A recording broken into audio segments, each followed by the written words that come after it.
bumi tidak datar. Ini adalah sesuatu hal yang sudah kita ketahui selama ribuan tahun. Aristoteles membuktikannya secara empiris, dengan melakukan perjalanan ke Mesir dan menyaksikan konstelasi bintang baru dari belahan dunia lain. Setelah Eratosthenes, hanya menggunakan sebatang tongkat dan cahaya matahari, untuk menghitung keliling bumi pada zaman Yunani kuno.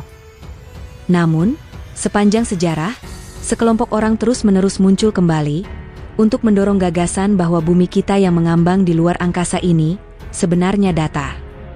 Ide ini pertama kali muncul kembali pada tahun 1800-an. Kemudian, sebuah perkumpulan penganut teori bumi datar didirikan pada tahun 1950. Mengubah kelompok tersebut dari penganut teori konspirasi, menjadi sebuah organisasi dengan ribuan anggota. Ketika internet mulai meningkat popularitasnya, begitupun dengan organisasi ini. Dalam waktu singkat, penganut bumi datar mulai bertambah jumlahnya, bahkan menarik perhatian orang-orang terkenal, seperti bintang film, atlet profesional, juga penyanyi. Para penganut bumi datar memiliki berbagai model yang mendukung gagasan mereka. Mungkin yang paling populer adalah bahwa Arktik atau Kutub Utara berada di pusat planet ini. Sedangkan Antartika mengelilingi tepiannya dengan dinding es tebal dan panjang, bumi berbentuk panekuk yang mengambang di angkasa. Saat matahari dan planet lain berputar di atasnya, seperti komedi putar luar angkasa. Dengan semua bukti di dunia yang membuktikan bahwa ini tidak benar, mengapa ribuan orang masih percaya bahwa bumi itu datar, termasuk sepertiga dari generasi milenium di dunia? But with all the popularity this topic gets, it's only right that we ponder the concept. What if the Earth was actually flat? How different would our world be from what it is right now?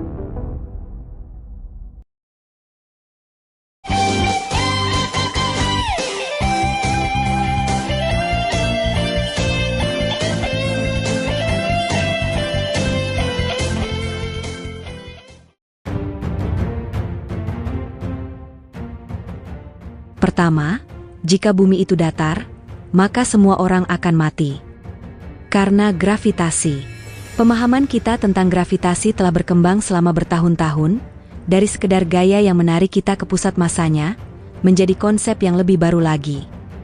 Sebagai kelengkungan ruang waktu yang mengatur arah perputaran planet mengelilingi bintang induknya.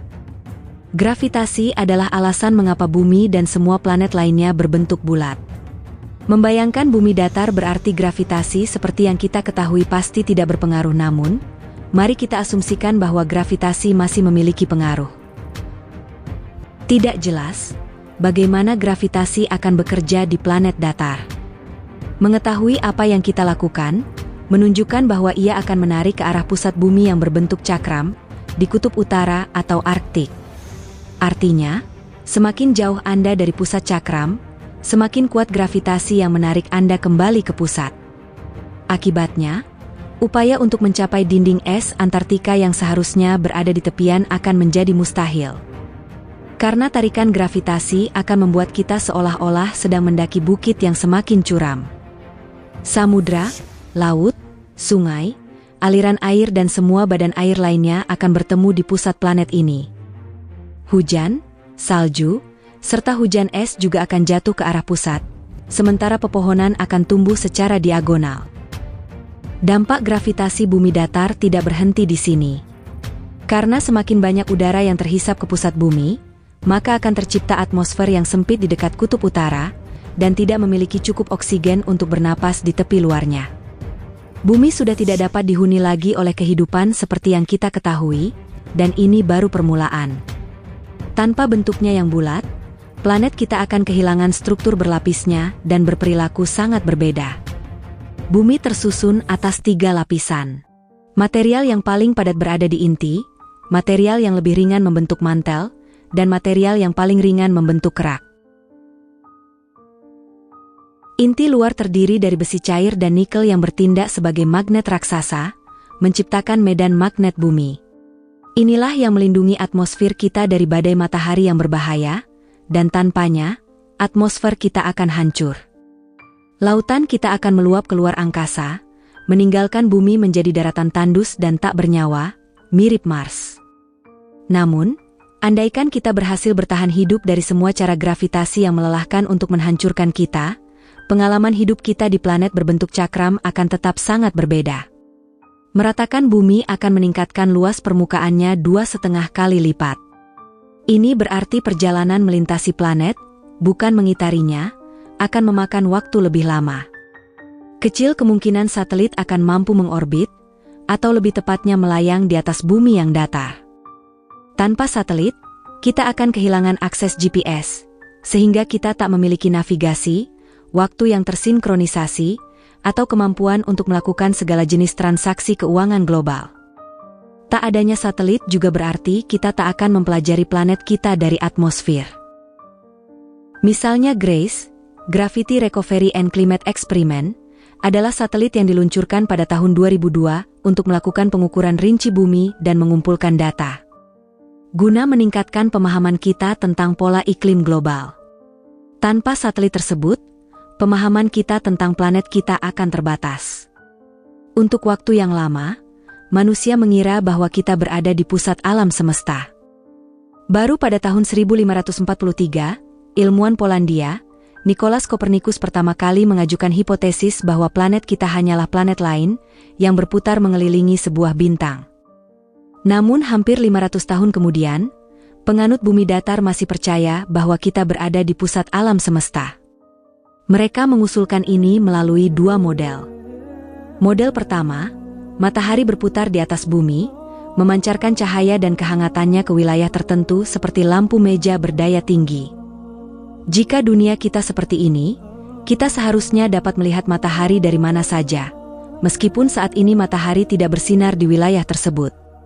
Ini juga berarti bahwa siang dan malam seperti yang kita ketahui tidak akan ada, karena jika matahari tidak berotasi, maka ia akan menyinari bagian dunia yang sama sepanjang hari. Sehingga beberapa tempat akan mendapatkan sinar matahari terus-menerus, dan bagian lainnya akan mendapatkan bagian kegelapan total. Model kedua, mengusulkan bahwa matahari berputar berbentuk bola mengelilingi bumi.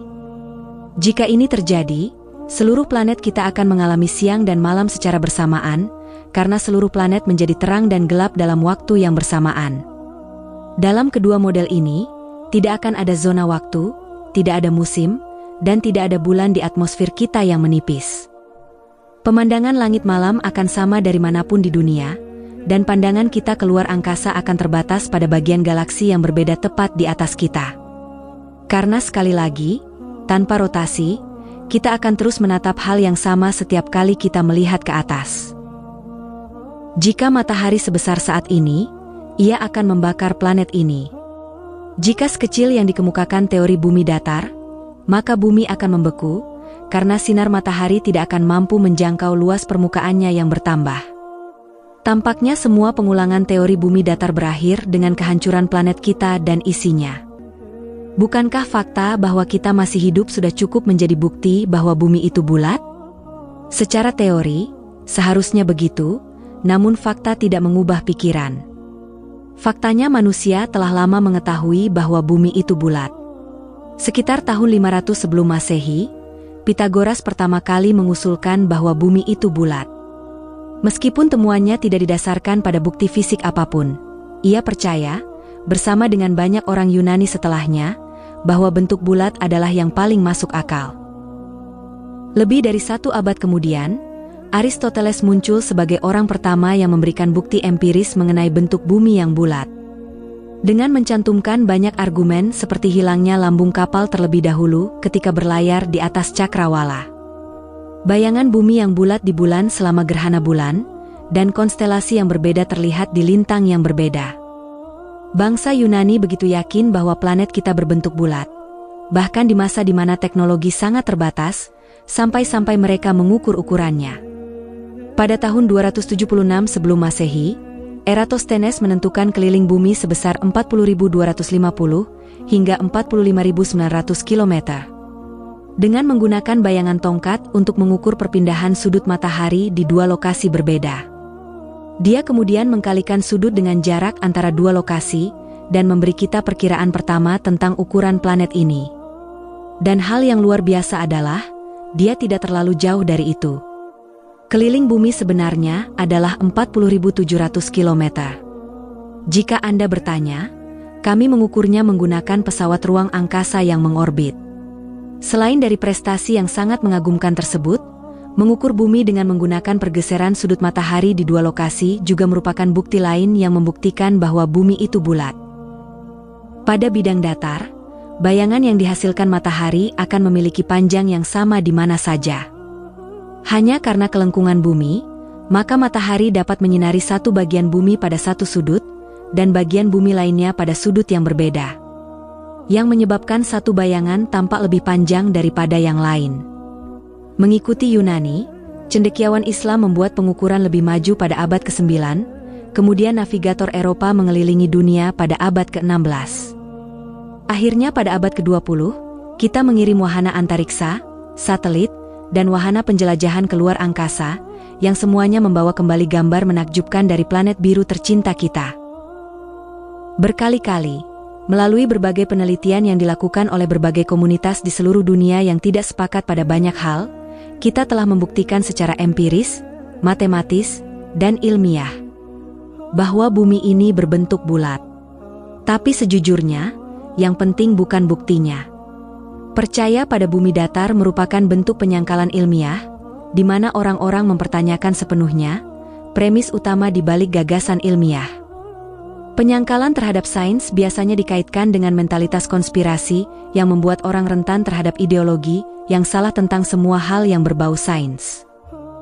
Karena penganut teori konspirasi pada umumnya adalah orang-orang yang skeptis dan telah kehilangan kepercayaan kepada otoritas, sementara kita memahami bahwa fakta tidak selalu mengubah pikiran. Mungkin daripada berdebat tentang bukti bumi yang bulat, pendekatan yang lebih baik adalah membantu orang-orang ini membangun kembali kepercayaan terhadap sains. Meskipun menghadapi banyak sekali bukti yang bertentangan, orang cenderung tetap berpegang teguh pada keyakinannya. Penganut bumi datar mungkin tidak percaya sains pada saat ini, tapi menyikapi ketidakpastian tersebut dengan tingkat pengamatan yang lebih rendah, dapat membantu mencegah penyebaran misinformasi dan klaim yang menyesatkan. Bagaimanapun, teori bumi datar memiliki daya tarik khusus, bukan karena memiliki manfaat ilmiah apapun, tetapi hanya karena ia memungkinkan kita membayangkan betapa tidak kenal ampunnya alam semesta jika kondisinya berbeda. Planet kita dibangun secara unik untuk menopang jutaan bentuk kehidupan. Bentuknya yang bulat sangat penting untuk kelangsungan hidup kita. Saat ini kita berada di bola biru kecil ini, setengah tenggelam dalam kegelapan, diam-diam mengambang di ruang hampa. Kita memiliki atmosfer pelindung untuk melindungi kita dari sinar matahari yang berbahaya, udara yang dapat dihirup, dan lautan air yang sangat penting bagi kelangsungan hidup kita. Matahari memberi kita cahaya dan energi, gravitasi menjaga kita berputar pada jarak yang aman darinya.